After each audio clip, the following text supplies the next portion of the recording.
I have a problem. I spent $400 at the Bath & Body Works semi-annual sale, and I'm gonna show you every single thing that I got. Absurd amount of makeup I'll probs never use up just because it's fun to buy. Preparing for the 3-hour shower.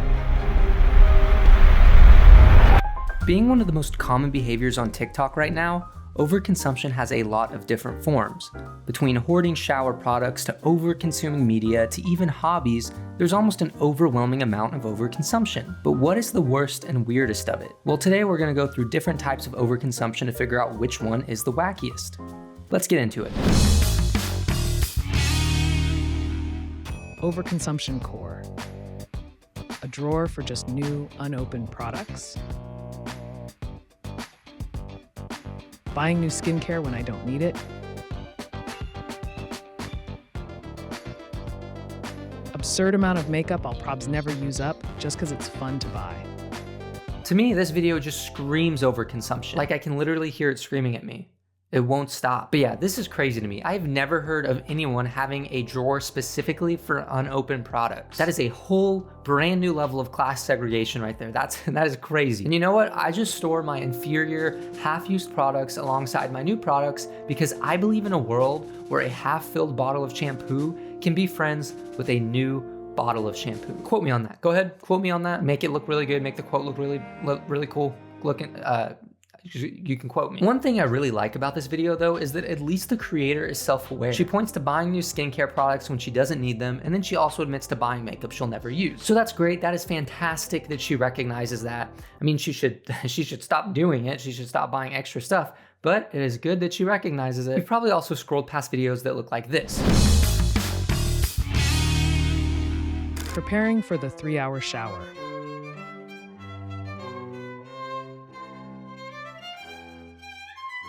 Okay, so there's a few things that stick out to me in this clip. The first thing is, and it's kind of hard to see, so you really have to be paying attention, but there's enough shower products in here to clean a small village, if the small village was New York City. And because of that, everything feels so cluttered. She has a ton of soaps and shampoos and even more body scrubs just stacked on top of one another. And if that wasn't enough, she turns on her shower's club mode to set the mood.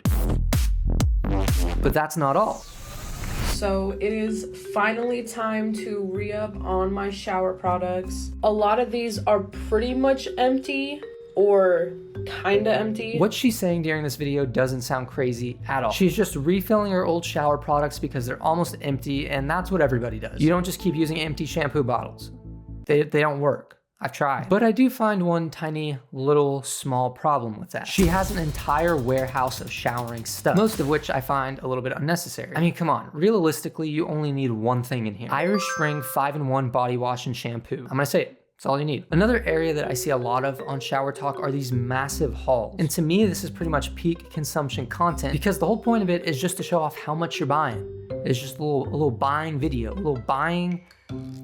I spent $400 at the Bath & Body Works semi-annual sale, and I'm gonna show you every single thing that I got. It's reasonable. Wait a minute. Did I hear that right? It's reasonable. It's reasonable, huh? Starting off strong with the Bali Mango full set. Y'all knew I was gonna get a full set of Forever Red Vanilla Rum. Next I got Velvet Sugar, and this one popped off, okay? I got Chocolate Amber. Next I got Blue Raspberry Burst. I'm so excited about this one. Then I got Bubblegum Pop, because a lot of you have been asking me for a bubblegum routine, and I just had no idea how I was gonna do that. So that was only about 20 seconds of a 10-minute long video, and we already saw so much. She bought so many sets, which again, I don't think buying all of that can be justified, to me at least, especially because she already has an insanely large collection. Hi, I'm Lainey, also known as the Overconsumption Girl, and today we're going to be showing you every single product that I have. So let's do a little tour. That is certainly, most definitely, a collection of products. It's definitely a lot. That's a lot.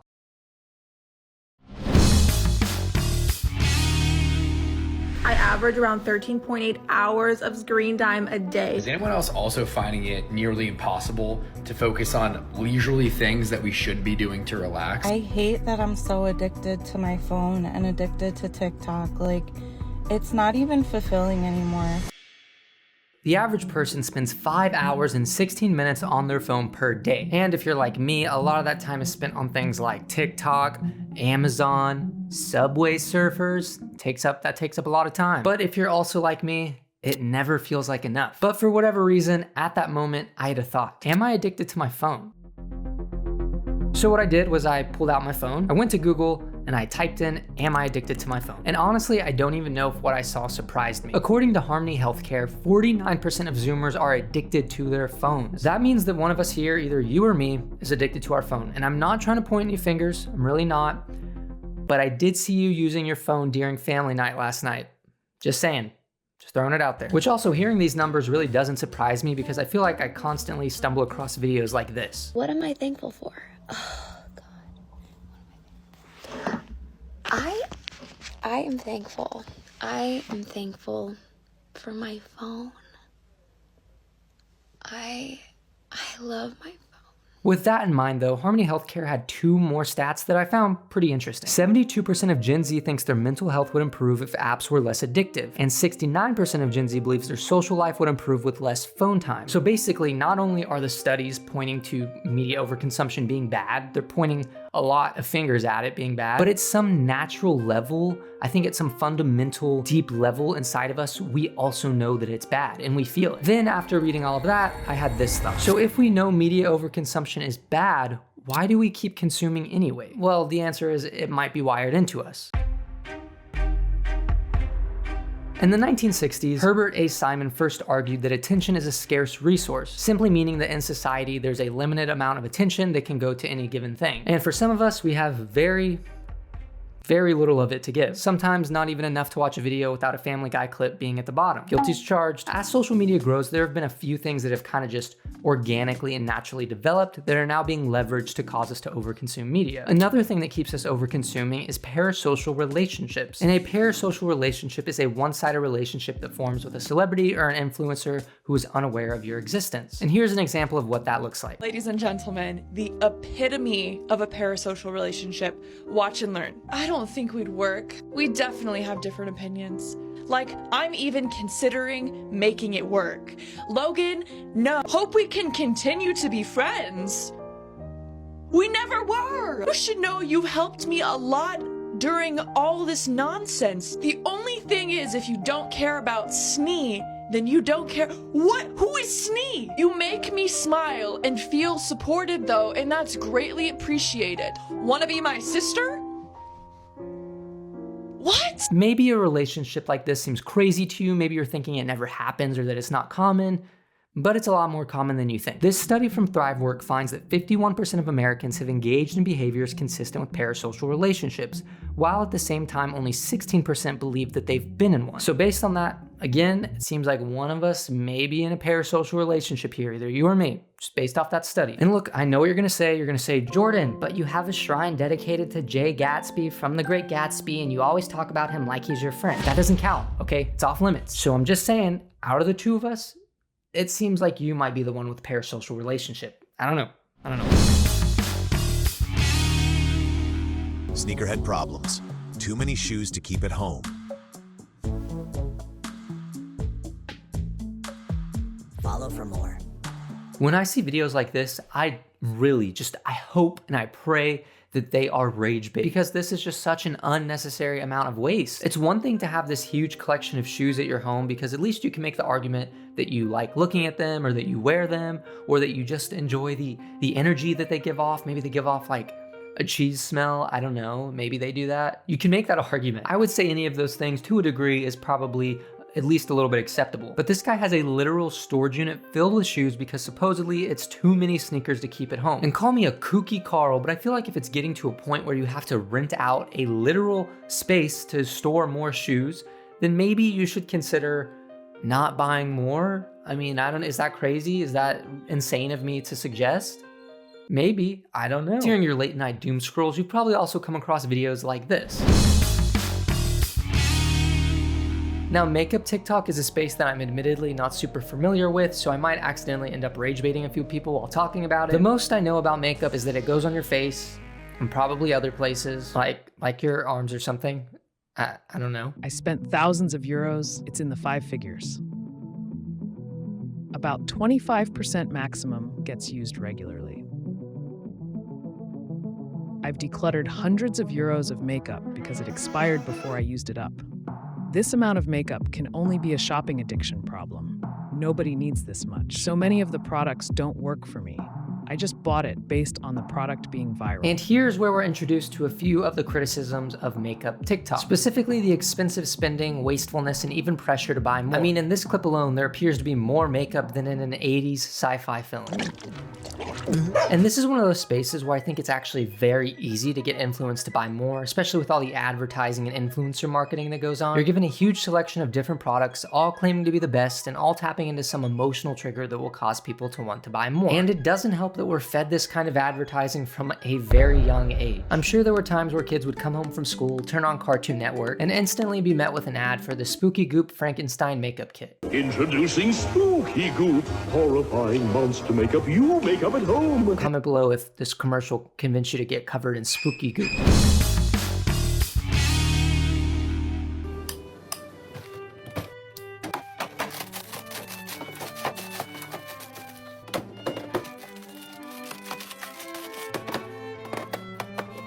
If you missed it, this is a $4,000 weekly restock. We get to see her stocking the fridge with things like breakfast sandwiches, corn dogs, or if you're like me, you thought those corn dogs were chocolate bananas for some reason. I don't know why I thought that. And then we also get to see her stocking the fridge with some dessert foods, which, assuming this is what a normal weekly restock looks like for her, it makes me wonder what the diet of these people actually is. And if you're like me, you see this and wonder why she bought so much low quality food. Like right now, it seems like this person or family's diet consists of corn dogs and ice cream sandwiches, which, I mean, sure, if you're into that, more power to you. I mean, buy what you want, but she doesn't only buy processed food.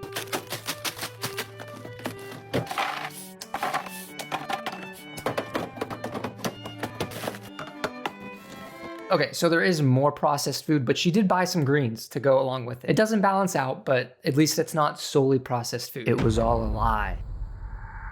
The restocking then goes on for a bit longer, and most of what they buy seems pretty questionable. And this leads me to a few different lines of thought. Either this family has the worst diet in all of human history, which I wouldn't be surprised if that was the case, or this is supposed to be some kind of rage bait, which I think is probably the most likely out of the two. This video comes from an account called Satisfying ASMR-M, and I don't know what that M at the end of that is for. It probably means mushrooms, or milk, or mayonnaise. I don't know. Which this account appears to be an account that just reposts videos of restock and organization, and a lot of them just seem like they're trying to get reactions out of people. And what really put the nail in the coffin for me thinking this is that they posted a video with text that says $6,000 full fridge restock. And then this is the video.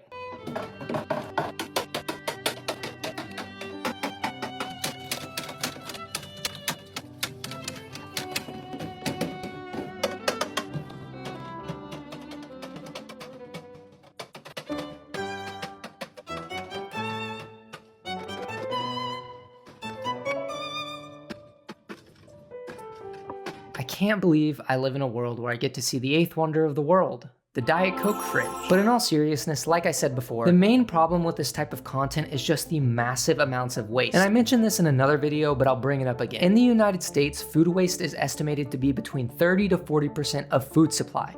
That's a big percent. That is a whole big percent. If this is 100, it's like that much.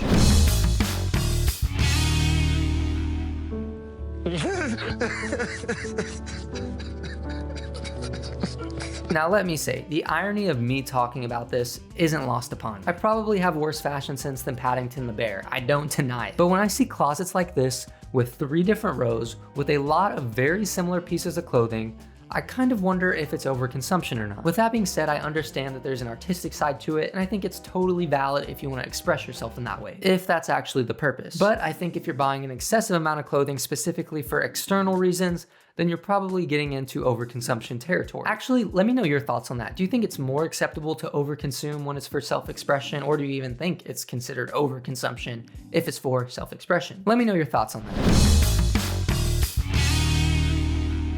So a lot of you are familiar with Color Talk. I've talked about it in a few videos, and I feel like I always make people really mad when I talk about it. So I'll keep this pretty brief. Some people, not everyone, it's not everybody, some people on Color Talk may get into a position where they may kind of dabble in the practice of overconsumption. So TikTok, I did. You always doing the TikTok. What?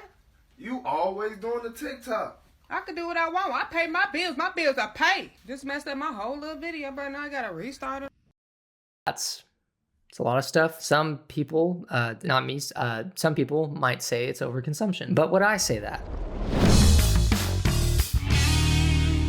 Now, I didn't realize it until recently, but apparently there's a whole big market for collecting, I guess, I don't know if you'd call them action figures or figurines or toys. I feel like saying toys is maybe derogatory, so I don't know. You toy heads, let me know. Let me know what to say. I don't want to get canceled. But there's a whole big giant market of collectors. And for example, let me show you a majestic and honorable creator known as Funko Daddy. He has a TikTok account with 119K followers, and it mainly consists of him showing off his Funko Pops.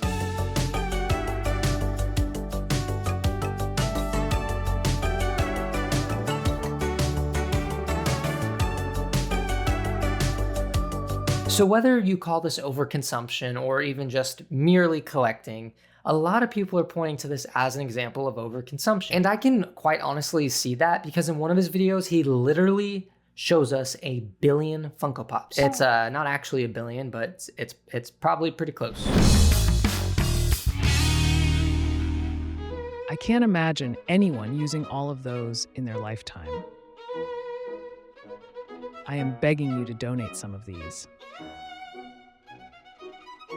Just because it's organized doesn't mean it's not hoarding.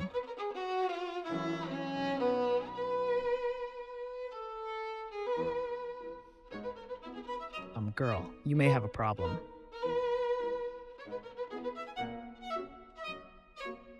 No way they're all gonna fit up there.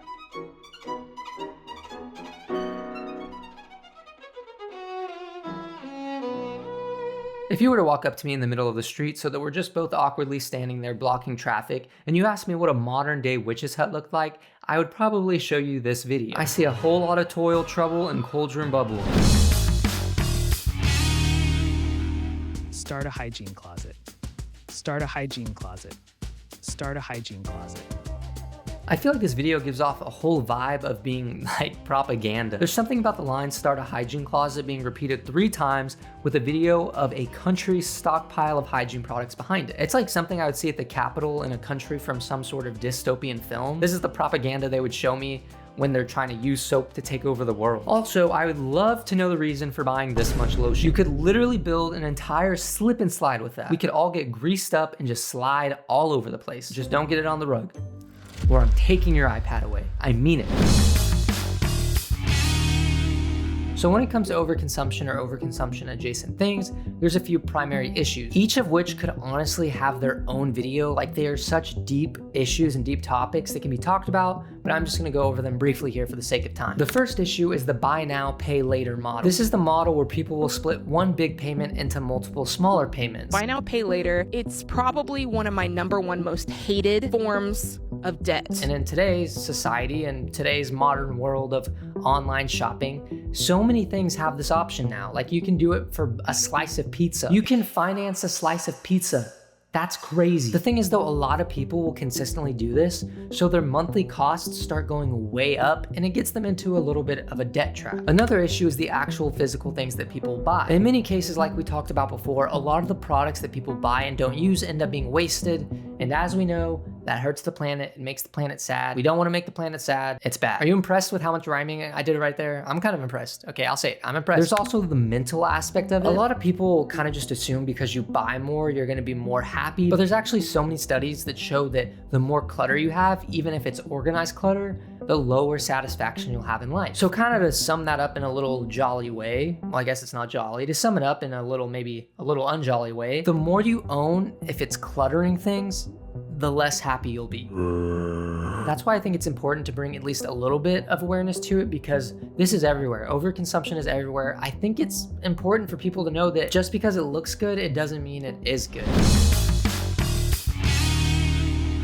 We have more comfort, convenience, and choice than any generation in history, and somehow we're more anxious, unhappy, and less satisfied. And I think overconsumption is one of the factors as to why. If we go back to what we were talking about earlier, humans crave dopamine, and buying things can give us dopamine hits that we crave. We've started to blur the line between genuine happiness and the fake illusion of happiness that overconsumption can give us. I feel like overconsumption destroys real happiness and replaces it with some cheap knockoff version of it, a version that really breaks under any amount of pressure. At the end of the day, joy hasn't disappeared, it's just been buried underneath the mountains of shampoo, sneakers, and other random products. But how can we bring back joy to a world that is so loud?